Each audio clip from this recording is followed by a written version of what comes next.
Hello hi friends, good morning. అందరూ ఎలా ఉన్నారండి? ఈరోజు మనకి నియర్గా మనం ఇంట్లో కానీ మన ఊర్లో కానీ చాలామంది పిల్లలు ఈ డిజార్డర్తో కొంచెం ఫేస్ చేస్తూ ఉంటారు. సో కొంచెం అవేర్నెస్ ఇద్దామనేసి వీడియో చేస్తున్నానండి.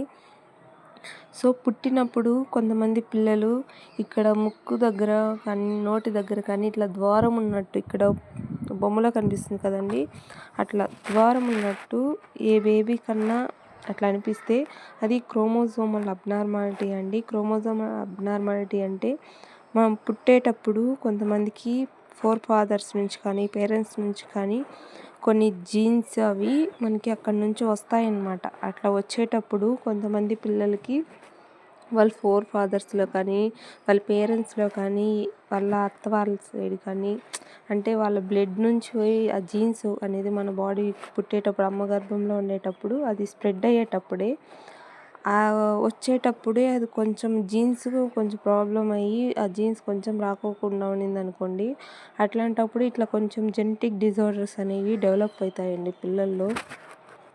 సో అట్లాంటప్పుడు మనం ఏం చేయాలి? ఫస్ట్ పుట్టేటప్పుడే ఇట్లా ప్రాబ్లం ఏమన్నా ఉందా అనేది మనకి పీడియాట్రిషియన్ వాళ్ళు డెలివరీ అయిన తర్వాత మనకి బేబీని మనకి హ్యాండ్ ఓవర్ ఇచ్చేటప్పుడు వాళ్ళు చెప్తారనమాట.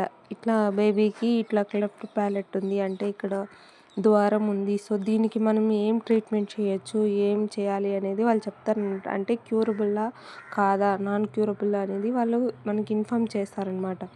ఒకవేళ క్యూరబుల్, ఇది క్యూర్ అవుతుంది అంటే కనుక ప్లీజ్ అది చిన్నగా ఉన్నప్పుడే మనము దాన్ని హాస్పిటల్కి వెళ్ళి దాన్ని కరెక్ట్ సర్జరీ చేసుకోవడమా లేకపోతే మెడిసిన్స్, మోస్ట్లీ సర్జరీనే రెఫర్ చేస్తారు. సో సర్జరీ అవసరమైతే మోస్ట్లీ సర్జరీ చేయించేసుకోండి. ఎక్కువ డిలే చేశారంటే పిల్లలు పెద్ద అయిన తర్వాత చాలా ఇబ్బంది పడతారండి.